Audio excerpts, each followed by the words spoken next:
Okay, I want to welcome you all to the monthly meeting. Happens to be June 15th. Isn't the year flying by fairly quickly here? So we have a lot to talk about and so on. Hope by this time you should have all gotten the newsletter for the month and with seeing the many exciting things that have already been going on and are going to continue to be going on. And a lot of opportunity yet this evening to do some show and tell and things like that. So we'll go ahead and get started. Show and tell, just to those of you who haven't even been here before and don't understand how we do these things. We will have a show and tell. People have brought up some things here. They're going to be talking about them individually and coming up to the microphone and explaining what they have built and how they did it and what wood they used and what's finishing process and things like that. I also have, I thought, a unique opportunity that it's not going to be as exciting as I thought it was going to be, because I got one of my many calls from people asking for help of, in this case, getting rid of old tools because her husband died 4 years ago, and before that he had Parkinson's. He was supposedly a lifelong woodworker, a wood turner, wood carver, excuse me, I'll get it right. He was a carver. And so he had all these things. I figured he had a bunch of gouges and so on like that. So I said, well, that was 2 days ago. Well, what if you bring them here to the meeting, maybe, they're here, so I'll let people look and see what they can have. I would like a volunteer who's a wood carver, or somebody like that, who might take charge of a possible looking and seeing what is actually there. I was very disappointed. I see very few gouges.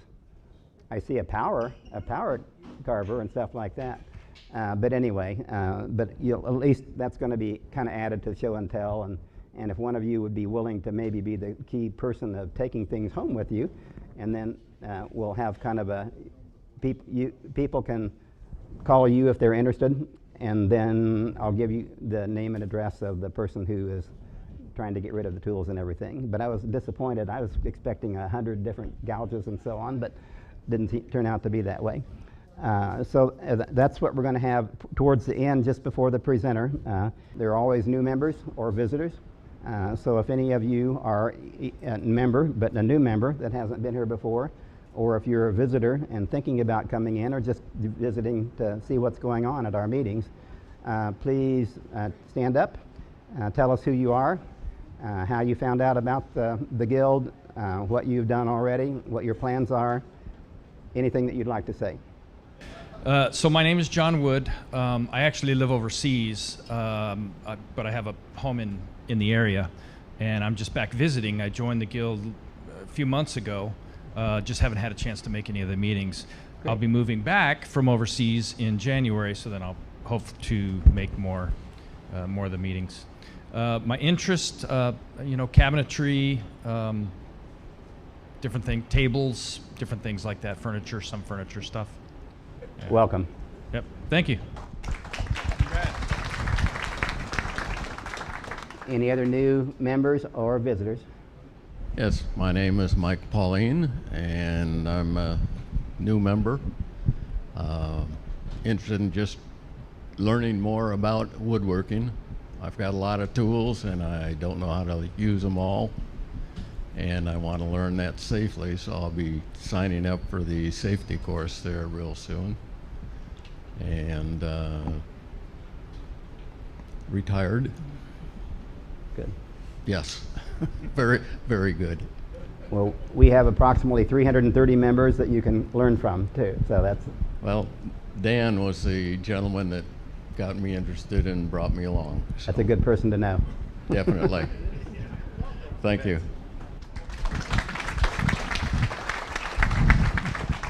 Yep. Good evening. My name is Brian Deach. I started out more in carpentry 30 years ago, not as a profession, but kind of as a side job. Since then, I got more into trim work, finishing type carpentry, and lately I've finally got a wood shop, getting it outfitted with all the tools, cool stuff, and a couple things I want to get a little bit better at, learn more skills this year is joinery and finishing techniques. Mm-hmm. So. Thank you. Welcome. Yep. Hi, my name is Neil Jordan. I'm someone who has, I'm at a stage in life where I have a little bit more time on my hands, and so I want to pursue some things that, that are of interest to me. One of those is woodworking, but I'd be considered very much a beginner, and so I'm here just trying to learn and soak things in and try to determine, you know, what area of woodworking I might like to pursue or to, you know, to have as a hobby. Welcome, though. Anybody else? Any other new members or visitors? Okay, well, I think next is upcoming classes and presentations. So those of you who are new and maybe are interested in certain areas or you'd like to learn more about a certain area, Bill Schuchat is going to tell us about the upcoming classes. Okay, I think.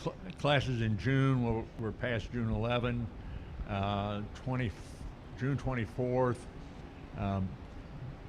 We have a shorty class for those that are new. The shorty classes are on a weekend when there's open shop. Open shop runs from 9 to 5. The shorty classes run from 8 to 9. So one of the monitors who will be there will present a shorty class, and the one coming up is on the jointer and planer, and you get yours truly making that presentation. So for those of you who are not familiar with those two items, we'll talk a lot about what the capabilities are and what the procedures are to use it that are safe. There for July, there's an ongoing fundamentals class. That's a 10-session class. They're getting near the end with class 9. On July 23rd, we start a new fundamentals class. There are 7 members signed up and 6 more spaces available if you're interested. The fundamentals class really addresses the basic skills so that you can build furniture. A little bit of joinery in that class for anybody that is interested. July 29, we have a class on making a resin table. July 30, there's the final class of the first class of 2023. So I'm hoping that everybody in that class will finish their projects. Next August, we're going to have a class on building a sturdy bench, one that you can plane on, and build that for $75. That's a pretty good buy. And there's a shorty class later in the month on the drill press. Is that me, Bill? What's that? That's you. I think it's supposed to be bandsaw. I'm happy to do a drill press if you want me to. I'll get with you later. Yeah. Next slide. Yeah, that's fine. The picnic is coming up September 9. It's at Faust Park. If you look at a map online, it'll show the shelter and it'll show picnic area number 1. But I haven't found a map yet that shows where picnic area number 2 is. But if you park by the carousel and walk straight north from there, you'll see some picnic tables, and that's picnic area number 2. And that's at 11:30. We're going to be providing fried chicken. We would like everybody to sign up online, just like you would for a class, so that we get a good body count and know how much chicken to buy. Everybody's available. Cousins, third cousins, people with a revenge grudge, you know, that kind of stuff. And that's, we'll start serving food at 11:30. There's going to be a tour of the old buildings there, and some of our members have worked on those buildings over the years, and we're going to have some of our members leading part of that tour. Is there anything on presentations? the upcoming presentations in July. There's going to be a class on inlay and the use of CNC. We've got a couple guys contributing to that presentation. In August, we have a gentleman who's going to talk about building a model ship. I didn't hear whether or not that's going to be in a bottle, but that kind of thing. It can be. And then in September, we're going to have a guy giving us a discussion about furniture and what he called related issues. And I'll let Bob Ryan figure that out. Thanks, Bill. Bill, do you still need volunteers to help with the picnic? I'm okay on volunteers. Okay, thank you. But when time comes, people that are coming can certainly bring a dish, a side dish or something for extra food besides the fried chicken and stuff that'll be there to begin with, and drinks. All right, next. Okay, community outreach is Rich here? Yeah, there he is.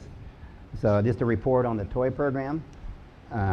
It's absolutely amazing. He can give you the numbers of how long this has been going on and how many toys have been made and donated to primarily children's hospitals in the area. So it's absolutely amazing. So we have a little over 200 toys donated tonight. Just tonight. On the table here.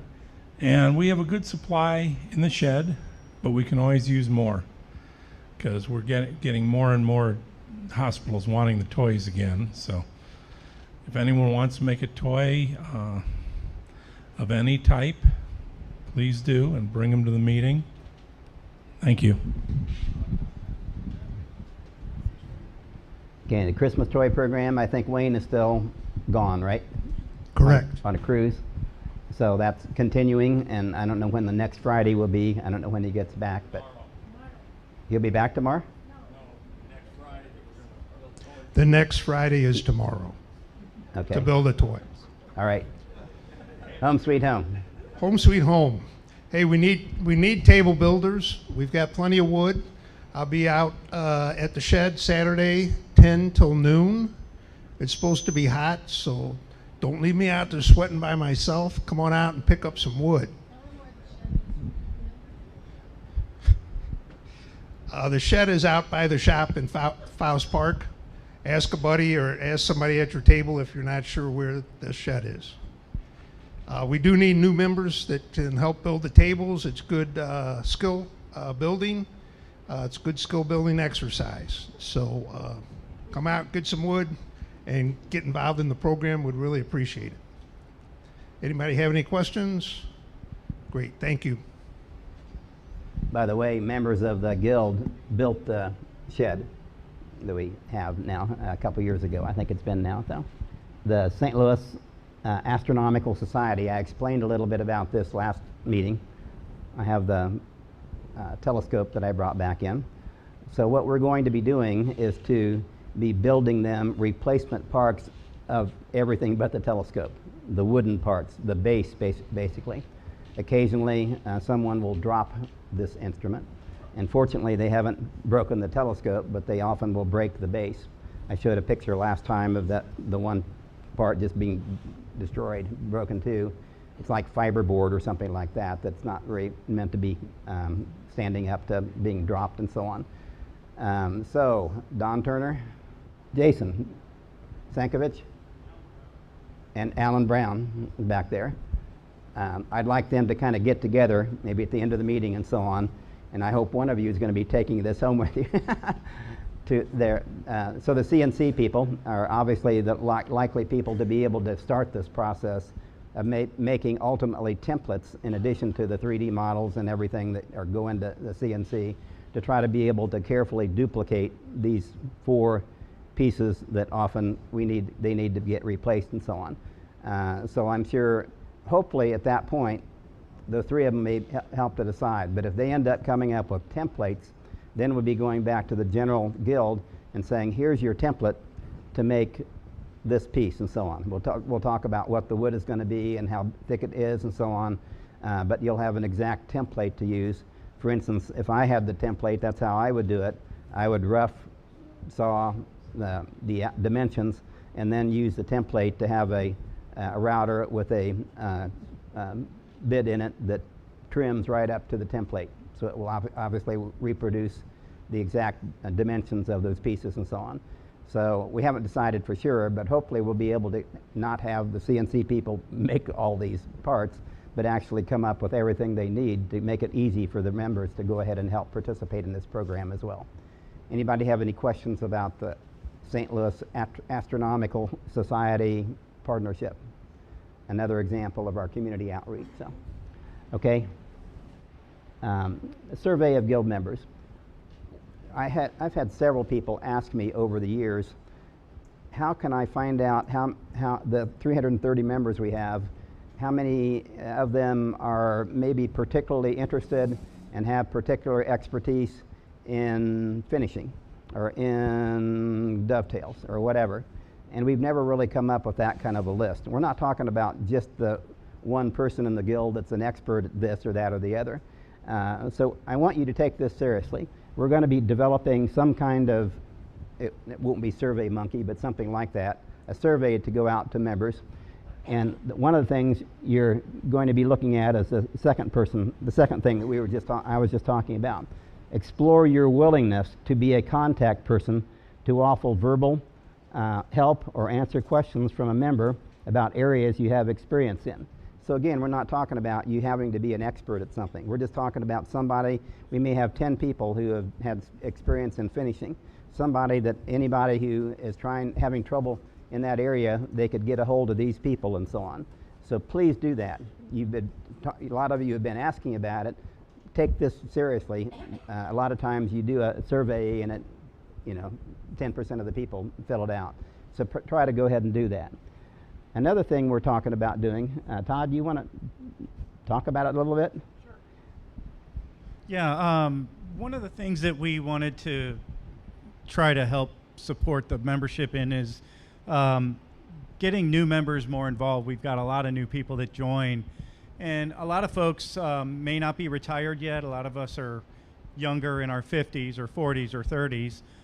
And so we wanted to come up with a way that we could maybe extend classes or skill builder opportunities that Tom talked about building equipment for Home Sweet Home, but maybe you're a new woodworker and you're reluctant. So we wanted to come up with a way where we might develop some sort of summer skill builder series where we could offer a class more frequently than, say, the fundamentals classes on the weekends, but maybe sometime during the week, during the summer months between like Memorial and Labor Day, where folks could come out for a couple of hours in the evenings during the weekday to really gain some skills and be paired up with someone who might be more seasoned woodworker or veteran that's built thousands of tables or stands or anything that we're interested in. So we're exploring those options to cater to some of the folks that may have very busy summer schedules that are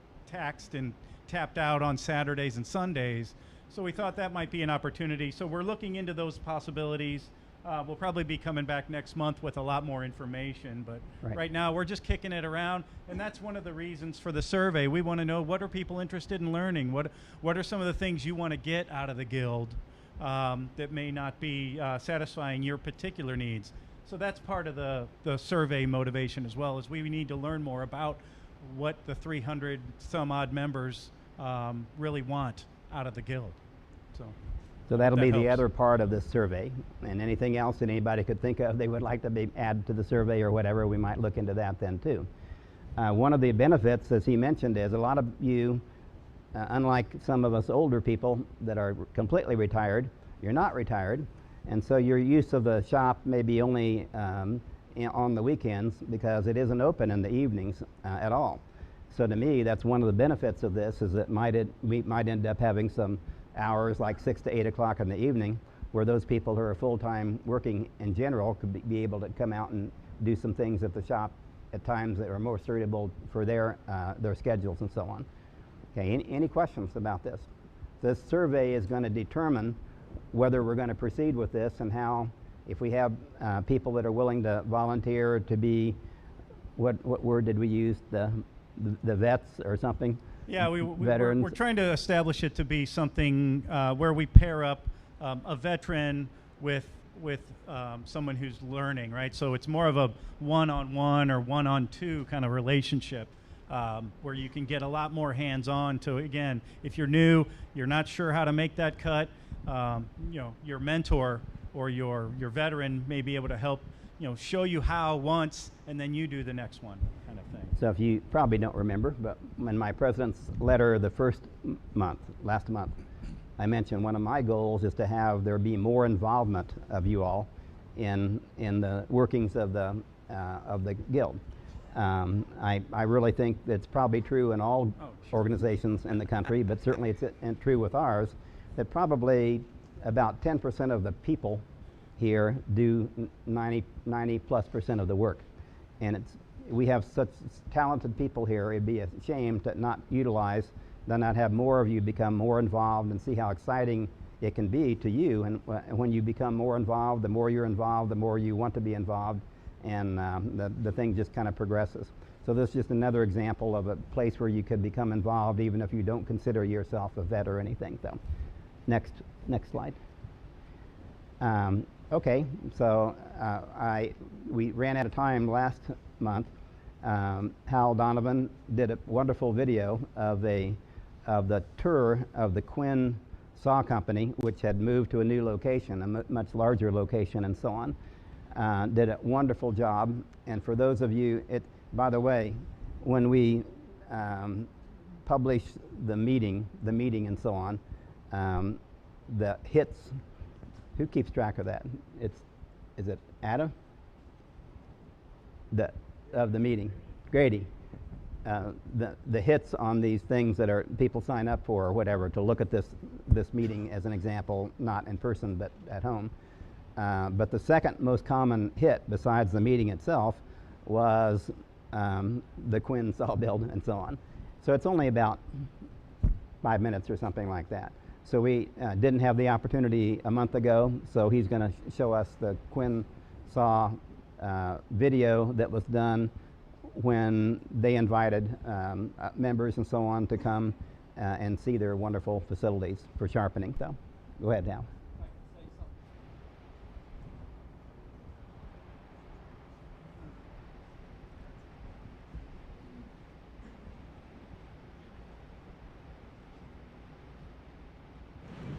I'm Dan Zickel. I'm with the W.D. Quinn Saw Company, and we're located here in St. Louis, Missouri. We just moved to a new facility back in August, and we wanted to open the doors to our local woodworkers, both the Edwardsville and the St. Louis Woodworkers Guild, and give them a shop tour. We've done in the past, and we know that the group of people, they love coming in, seeing how blades are sharpened. They love to see what's new. We have gotten a couple new machines. As I said, a new facility. It's about 3 times the size of our old facility. Almost all of our equipment is from Germany. It's typically from either Valmer or Laroc. Laroc machines are typically for the high-speed steel metal cutting saw blades, but you're probably going to see mostly Valmer equipment out there sharpening the carbide tip blades, which are used for cutting wood, plastic, non-ferrous metals. There are 4 robotically loaded CNC Valmers in our carbide department, and we have 4 robotically loaded Laroc KSC 710 grinders in the high-speed steel department. So we're one of the only companies to have all that type of equipment all in one place in the U.S. We also have a robotically loaded saw blade wrapping machine, which is really cool. That's something new we've added recently. And also a blade cleaning machine, so that when the blades come back to you, they're nice, clean, dry, wrapped up, and perfectly sharp for you. And there are still plenty of operations that are done by hand. Tip removal, manual tip replacement, inspection, that's a big one. Hammering a saw blade, being able to know when a blade needs to be straightened, and if it needs to be hammered, where it needs to be hammered. Those are types of things. That's the human interaction that we can provide that not a lot of other companies can, especially the hammering and straightening. We do provide manufacturing of custom saw blades. You will see there is a Hanna automatic brazier out there, and we can customize a blade to anyone's specifications. Typically, we do that for blades you can't find that are on the shelf. We do make a lot of table saw blades, miter saw blades, things like that in-house, made here, all of U.S. made materials. So if you need something special, you can always ask us. We're happy to provide you guys quotes for any types of special blades you might have.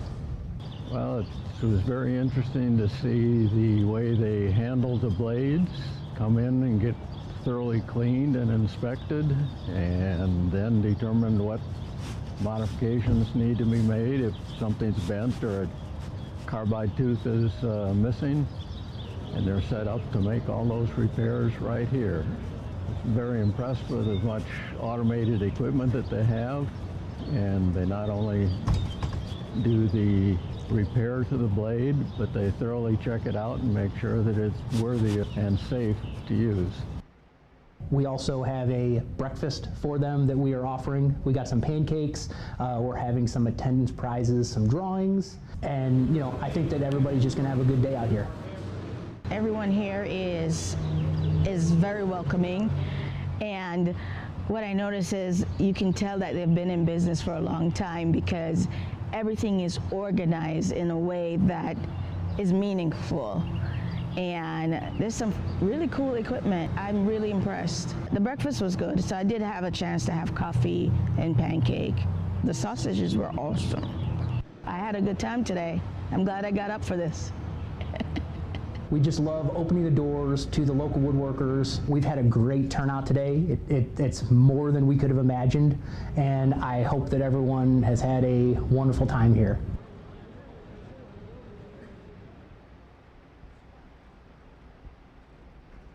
Okay.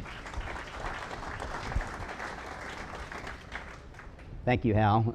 A wonderful video. I've lived in the St. Louis area for 38 years now. I came here in the military, still active duty. Scott Air Force Base was my last duty station. I've been looking for a place to sharpen blades like that for 38 years, and I only found out about Quinn about 10 years ago. They're absolutely amazing. Nationally, to have a place like that in our own backyard, they do an absolutely amazing job. So glad that some of you, I wasn't able to be to that tour, but I was in the older place many times. And okay, so go ahead and do show and tell. So there should have been a sign up sheet over here. I don't have it with me. So if you signed up and so on, come on up. I was cleaning out. My son bought a 100-year-old house that had some old wood shelves in it, covered with paint. And I ran across a couple of the boards I kept, since early 2000, and saw something on Pinterest that talked about using pine boards. So I cut out the knots and such, and I always wanted to try dye stains, which will give you a lot. You could tell vivid colors in here. So I tried to, and you can see the wood grain going across this way, but cutting them in different heights and such. I just started doing some art pieces and thought it looked neat.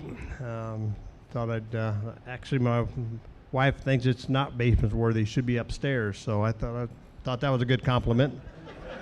So I just put a French cleat type on the back, so on something like that. So I just finished it with water-based polyurethane, just to give it a seal it up. So thanks.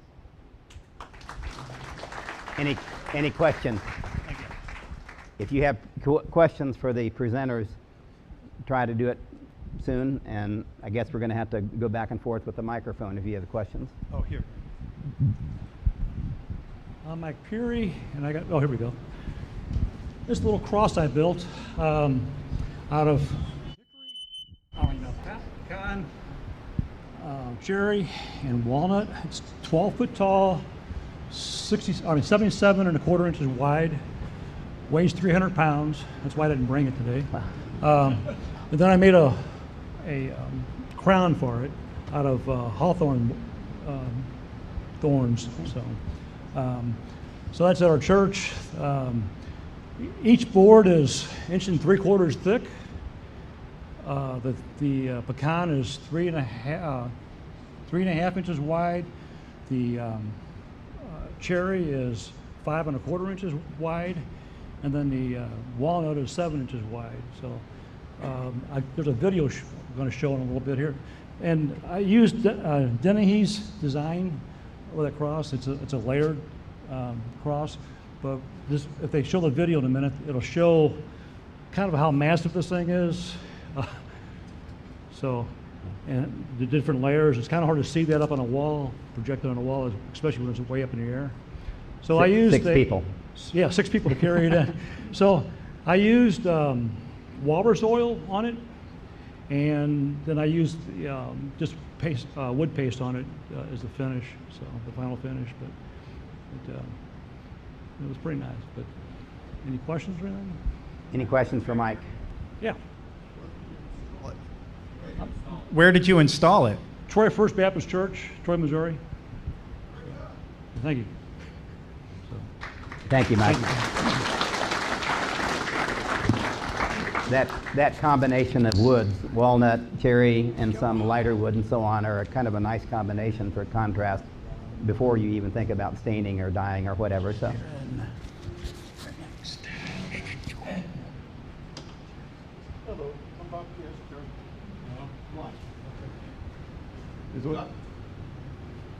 Hello, I'm Bob Castigar. This is what my project is this last couple of months. Actually, it's been about 6 months in the working. It seemed like it was going to be one of those really easy projects that ended up being like 2 hours a block. They're unit blocks, so you can use the little bridges and stuff in between them. The idea was to make them look kind of like a fairy castle. But when I had little kids play with them, one said it looks just like the castle in my dad's fish tank, so there should be fish swimming around it. I thought that was clever. Basically, this is made out of basswood. I had bought years ago a 2-inch thick chunk of basswood, and it was locally grown basswood, and the carvers will go, oh man. Well, it wasn't really good to carve with, so I used it for this project. I basically glued them up and made rounds out of them and carved these little blocks.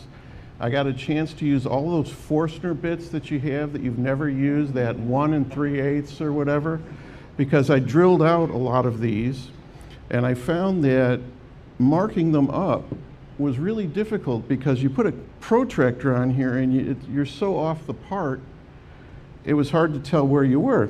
So I made little baby protractors out of plexiglass for 10, 12, 16, 8, so you can lay these on there and actually mark things out nice and easy.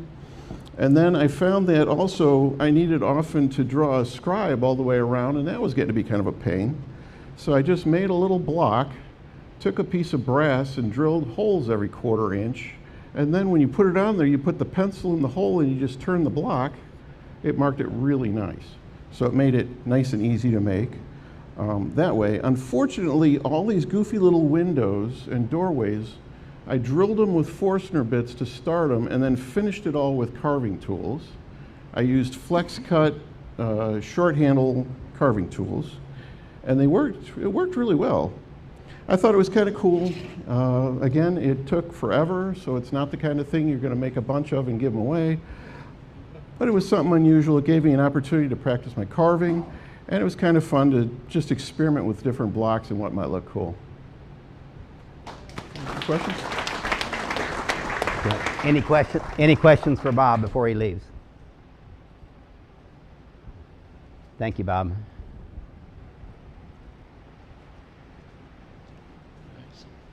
Put this up on the stage.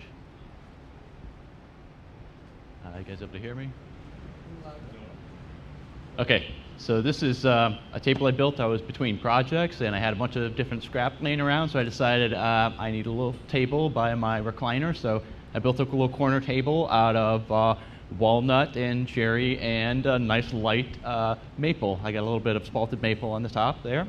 I have always had a little bit of trouble getting nice tight miters, so I just did everything miters on this one just to give myself lots of practice in miters. A lot of time using the hand plane to fine tune them in. So this was a very good learning experience for me, and I got much better at it. So I guess mission accomplished there. I spent a lot of time in CAD trying to figure out what to do with the legs, because I've got all these intersecting angles at 22 and a half and 11 and a quarter and 60. It's a nightmare. So I wound up going with something fairly straightforward and simple, because if I tried to angle them out at all or whatever, the angles just exploded in complexity, and I just didn't feel like dealing with it. So some mistakes were made. These lovely little splines were not part of the original design, but I used some biscuits to align some pieces and kind of didn't keep track of where those biscuits were. So I chopped out the ends there, and surprise, there's a biscuit. So splines became part of the design. So other than that, I had a lot of fun, used up some of the scrap I had laying around, and learned some new skills doing it. Beautiful. And it's just a simple Congo oil finish. Beautiful. A lot of people laughed when he was talking about the mistakes and so on. One of the hallmarks of a good worker is knowing how to repair, to fix mistakes. So we've all been there. Thanks. I'm Lassant. I do. There you are. I do 2 or 3 craft fairs a year, mostly selling Christmas ornaments, but I do sell some cutting boards, and I also make these bow knives for slicing bread. It's got a very sharp blade on the side, and you can slice either thin or thick slices of bread. I do like to keep a guard on it because they are sharp. This one is made out of some rosewood that I picked up, and it's just treated with butcher block conditioner so that it's a food safe finish on it. Beautiful. Thank you, Keith. Any questions for Keith? There. I've been turning mills for probably around 20 years. I started making them about 10 inches to a foot.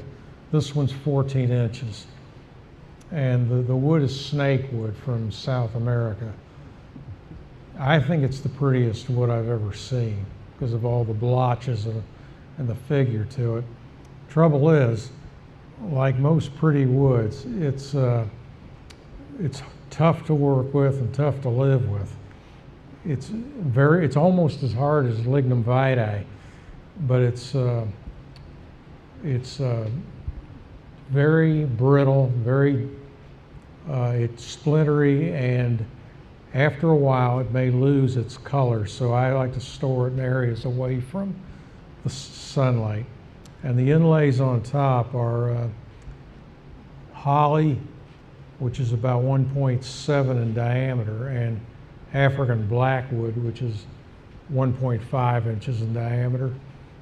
And so this one, they are functional. I get the movements from Packard Woodworks or from Craft Supplies in Utah. What's the finish? Lacquer. Thank you.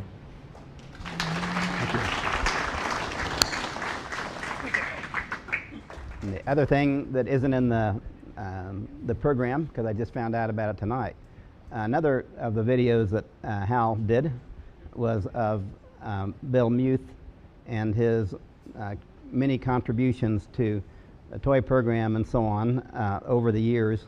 And I don't have all the information in front of me as to how much he has done and so on. I just on Memorial Day weekend, I just went to my 60th high school reunion. Bill went to his, what would it be, 53rd high school reunion, and recently. And last year and again this year, one of his classmates actually saw the video and knew what he was doing, and actually presented him with a check a year ago for $1,000 for the wood he uses in projects. And this year he did it again. Bill, you want to say a few words about? Well, there he is. I'm sorry. Yeah. Here, Bill. Like I kind of keep track. I keep track of, how many toys I donate both to here, and I'm associated with a food pantry, so I'll do some for them at Christmas time and like that. So far I'm around 10,000, and last year I know I did about 2,025, I think it was, something like that. I know it was over 2,000 to here alone. And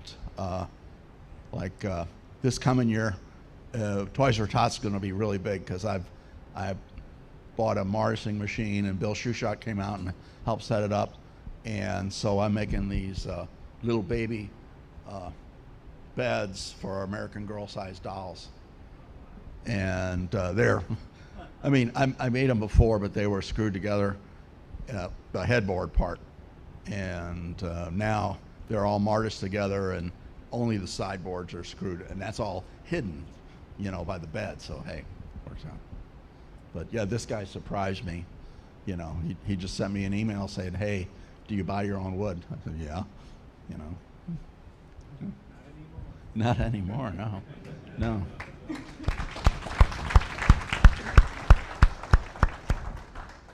So if you haven't had the opportunity to look at that video, it's wonderful. Is that still in our archives? I would guess that you can still load on that if you haven't seen it yet. Okay, next. Okay, so tonight's program is building a river table by Chris Linebroker. His business is called Gentle Giants Woodworking, and besides river tables, he does custom cabinets and all kinds of furniture making as well as restorations. I've had the pleasure of standing up here and looking at some of his river table output and so on. They're absolutely beautiful. So we're looking forward to hearing from Chris. So it's all yours. Well, good evening, everyone. My name is Chris Linebroker. Like you said, I have a little company called Gentle Giant Woodworking, custom cabinetry, lots of weird woodworking. I usually end up with those strange jobs. Well, let's go straight into it. So tonight I'm just going to kind of give a quick demonstration. I'm not actually going to do a pour tonight because I'd never get it home. It doesn't cure in time. Just kind of a quick run through on how to do a river table pour. The first thing is your form, what you're going to put your material into. This is one that we use. I also work at Rockler. I don't know if I said that. I work there a couple days a week, and I teach the epoxy class there. So this is actually one of the forms that we use. It's just scrap plywood put together and then wrapped up with, it's called seaming tape. It's a very slick. The epoxy will not stick to it. However, when you put these together, you have to seal your corners. I use just a simple 100% silicone, wipe it into the corners, because if it can find a way out, it will. I've ended up with some on the floor. I've heard some horror stories of thousands of dollars worth of epoxy being dumped onto carpet overnight. So first thing, let me get some of these out of here. So these are a couple of the chunks of wood that we use to make our shirt. I can? Much better. These are just some of the chunks of wood that we use to make our charcuterie boards at Rockler. If you notice, they're pre-treated with, it's a penetrating epoxy. A penetrating epoxy, it's a two-part epoxy. It's very, very liquidy. It's like water. And the main purpose of this is to get into the pores of the wood to seal it out so the air bubbles don't come out. Which I can show you a small example of what happens sometimes when you don't seal the wood. If you notice along the edges, there's these little foam bubbles that show up. It's not the end of the table. They can be fixed, but they're can be a little difficult to mess with. So on most woods, especially ones that have an open pore like oak, hickory, anything that has a big pore in the wood, I seal it just for extra insurance, just so you don't get the little bubbles that come up through the epoxy. So this stuff works off of a thermal reaction. So when the two chemicals go together, it creates heat. And this stuff actually, if you more than just a paintbrush full, will actually melt plastic. It gets very, very hot. This stuff's best worked with in small amounts and just keep making it over and over again because it will go fast. I was actually going to pour some and mix them up and let it smolder, but I don't know if the smell in here would be the best for that. So, after everything's been used with the penetrating sealer, the next part is the deep pour epoxy. Again, it's a two-part epoxy. This is a 3-to-1 unit, so it's 3 parts of the resin, 1 part of the hardener. It mixes together very, very easily. This is one that I've used multiple times. It's just a paint stirrer that I use to mix it together. Directions call it to be about 5 minutes of hand mixing. This takes it down to about 2 or 3 for smaller batches. For larger batches, I still would mix for the 5 or 6 minutes that they request. So after you have it all mixed together, color. There's several different options for color. This is one of the products that we have at Rockler.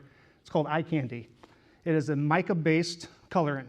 So this is the one that will give the swirls, the color, the pearlescent colors inside the epoxy. They also have just straight colors. This is just a white, and it would just give it a very opaque, non-transparent color. They can be used together. You can use acrylic paint. Nail polish I've seen used, but usually I stick with the ones that are designed to go with the epoxy. So after everything's in a cup, mixed together with your color, then it's pour time. So this one was poured and then left to sit overnight for about 8 hours. I was lucky enough to use our shop's silicone mold on this one, which is a very nice piece. No worries about the liquid coming out of it. It's all sealed. With the silicone molds, we also have for like coasters, and there's silicone molds for anything. This should always be used with the silicone. It's a mold release. It's just a urethane spray that goes on that causes, it's like a Teflon between the two, so they can't bond together at all. Very, very useful, especially when these are about $150 for the small ones. And the bigger they get, the more pricey they get. So, and as you see, they just pop right out of the silicone, which is very, very nice. This side, you can see, this was the bottom. So as the stuff gets hot, it picks up the mica and moves it to the top. As it gets to the top, it cools and starts to sink back down. That's how you get these fun, I would say it might be kind of hard to see, but you guys can come up and take a look at it at the end. You get these waves, ripples through the epoxy. Okay. So after this is all cured out of the mold, the next step is running it through a planer. It's nice at work. I have a nice 15-inch helical head planer that just cuts through the stuff like butter. In my shop, I have a little DeWalt 735. It's the little 3-blade, 13-inch. It works perfectly great with the epoxy. I just have to take smaller bites. It works like wood, much denser, so much smaller bites when going through a planer. So it'll go from from rough to smooth, and then you start sanding. On a couple applications, sanding up to about 220 over the whole thing is perfect. Once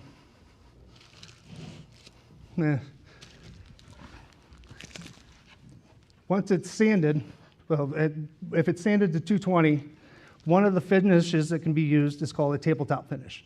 This is a self-leveling coat that gives it a high gloss finish. So it gives it a very shiny, very reflective finish. But it does have some downfalls. It likes to drip off the back. So those are easily taken care of. A little sandpaper, a little tape, they go away. But there's multiple ways to finish these. One is the tabletop epoxy. The others, one I use a micro mesh. It's a sandpaper that goes from about 1,500 grit all the way up to 12,000. This was only done up to about 1,500. This one's still on a little bit on the rough side. But at 12,000 will almost turn the epoxy glossy. But it doesn't work really well in the wood. The wood doesn't like to take that high of a finish. It closes the pores. It won't let your oil in for preserving the wood. So I usually try to keep it just on the plastic or just on the acrylic. I sand this up to about 600 and then concentrate on the epoxy up to 12,000. Then an easy butcher block finish or furniture finish, whatever. You can use polyurethane. You can use nail polish. So it's a very versatile substrate to work with. So again, I'm not sure if you can see, but the epoxy was sanded up to about 12,000 and the sides were sanded up to about 600, and then just a coat of oil across the entire thing. Just gives it a nice flat wood finish with a bright, shiny acrylic.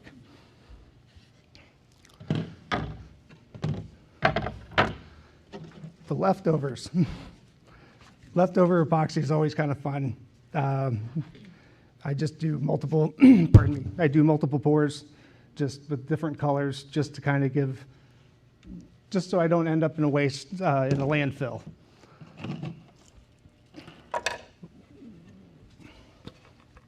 When it's in this state, luckily this is nice and square. Sometimes in the little boxes, they don't get so square. So we take them, cut them on the table saw. And on these end pieces, I always hold on to the end pieces because they can be used in other crafts. Like this is a little epoxy and burl wood knife handle that was all from a countertop. Can be used again as jewelry, which that was a Christmas present for my wife last year. But I'm just going to open it up for questions. Yeah.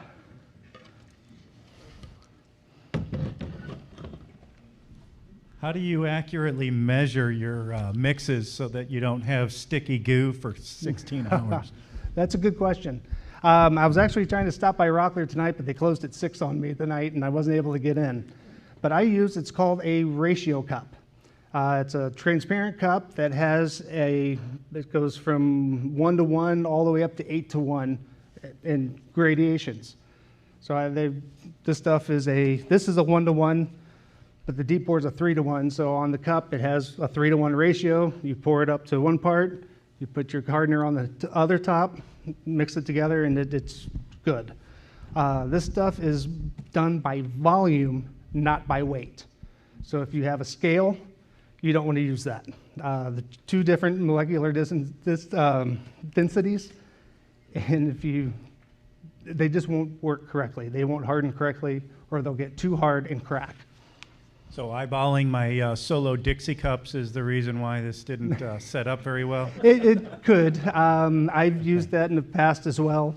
You kind of have to be a little more accurate when you're working with those, but Interesting, yeah, it's very good. it's a way to do it. Thank you. Do you have any guidelines on how long to wait and let the epoxy cure before you apply different types of finish, be it poly or? Gotcha.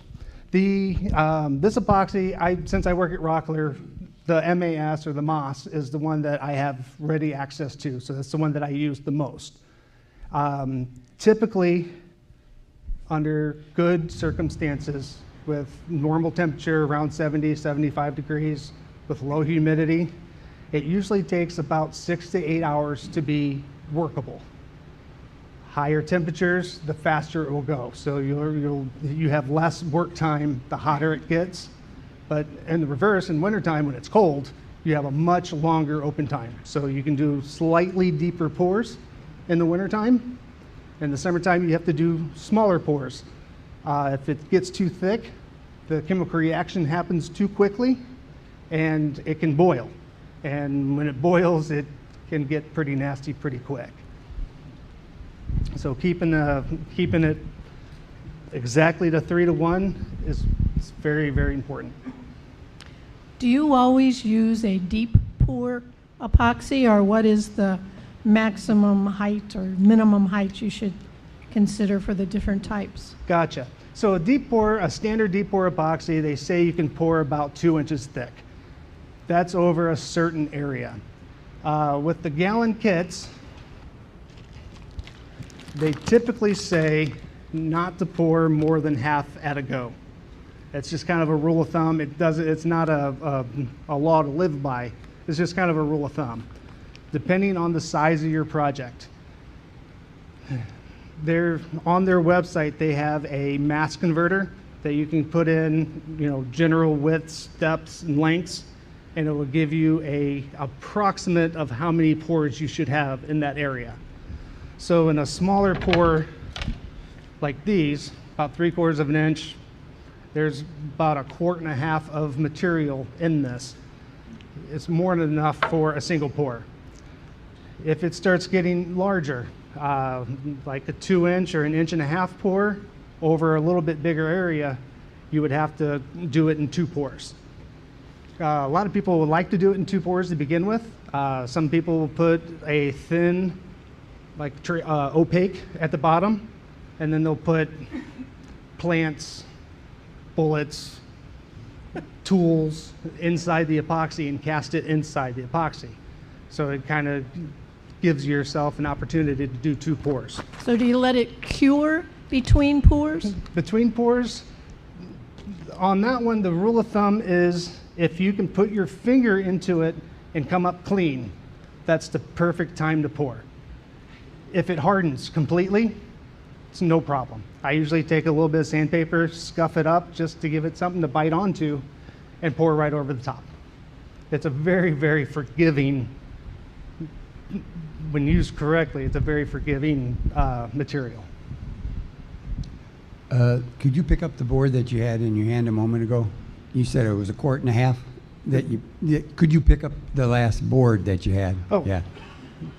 This one right here? What's a rough estimate of cost for the material that you use there?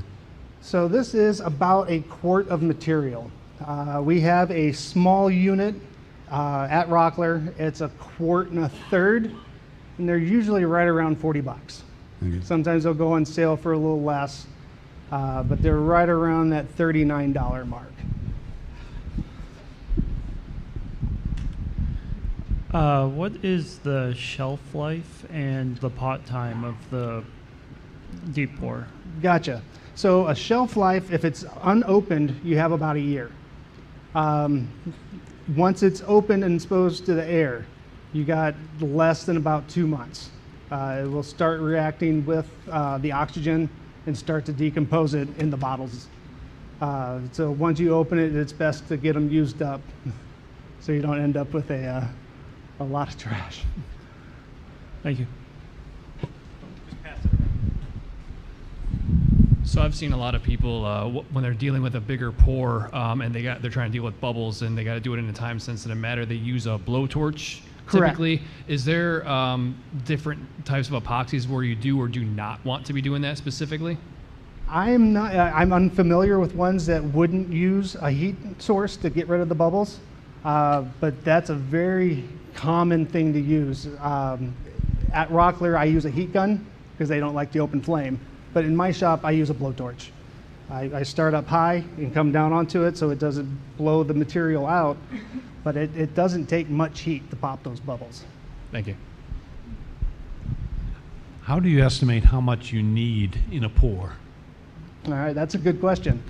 Something that I do is when I have it in the mold, I'll take a piece of plastic and lay over it and fill it full of rice. And then take the rice out and pour it into one of my mixing cups, and I know exactly how much I need. So on bigger pours, that gets a little cumbersome, but on smaller ones like this, it's fairly accurate. Do you use a vacuum chamber or pressure pot to degas the epoxy? On the deep pours that I use, there's really it's not necessary to degas them because it's thin enough and the open time enough that those air bubbles usually come back out. The vacuum chambers or the pressure pots, those are usually used for if you're casting a piece of wood, you want to either suck all the air out of it to get the epoxy in, or do you take it and you squeeze all the air into a single point and then let it harden around it. And what is a charcuterie? What is charcuterie? I'm 71 years old and I've never heard of it for 70 years. I'm just wondering, what is a charcuterie? I think it's just meats and cheeses. Meat, cheese, and vegetable plate. Yeah, most people use these as a serving tray. The epoxy does not hold up very well to knives. It scratches very, very, very easily. So most people will use them as a heat. Heat does fairly well. It can still, if you took like a pot right off the stove right onto it, I wouldn't suggest it. The thermal shock, it might give it a little crack, but if it's hot enough for long enough, it can melt it. Chemicals. I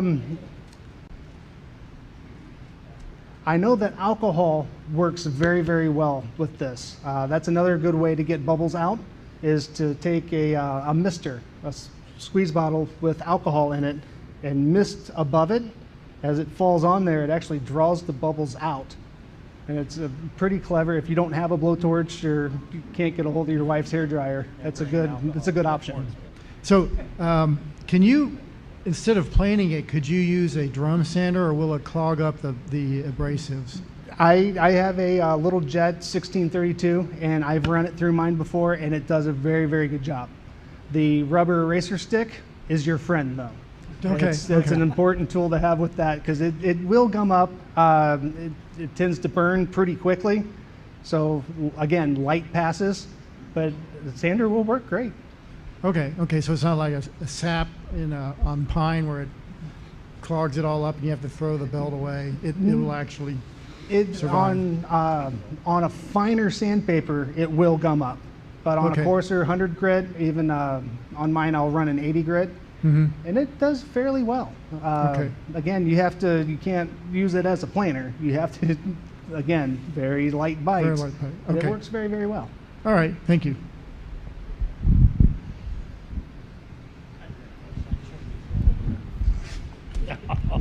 I've used a different product, Alumilite, and there we have to mix everything by weight.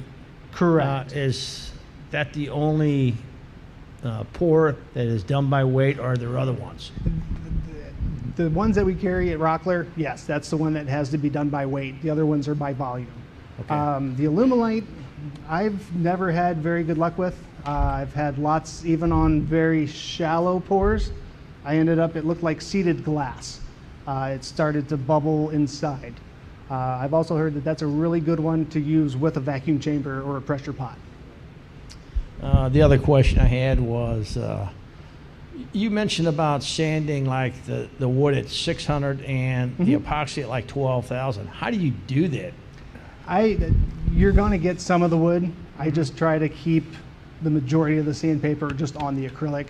The edges, yeah, you might buff them up a little bit, but it's, for the most part, especially on the wider ones like this. The smaller ones, yeah, you're going to have a little bit of problem. But if you can get even up to even maybe an 800 or a 1200 grit, a good coat of oil over the top of that will shine that acrylic up a little bit as well. Question here? Yes. That's okay. How do you clean up your mixing vessels? Alcohol. Just denatured alcohol works wonderful, and that's something that if you want to reuse your like the measuring pots, you have to clean them out.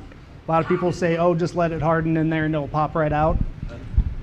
Maybe one time, maybe one time, but I usually just soak everything in alcohol, scrub it down real well, and clean it up.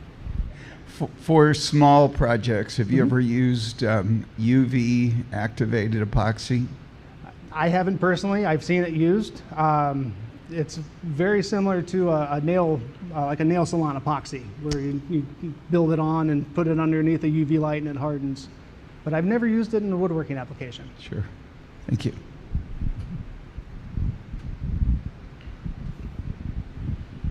All right. One more. Lots of questions. Yeah. Good speaker tonight. So just a quick question. When you get requests to put objects in there, that's a good way to trap air bubbles. You have any suggestions on tips or tricks to not cause yourself problems? And it kind of goes back to what you're using.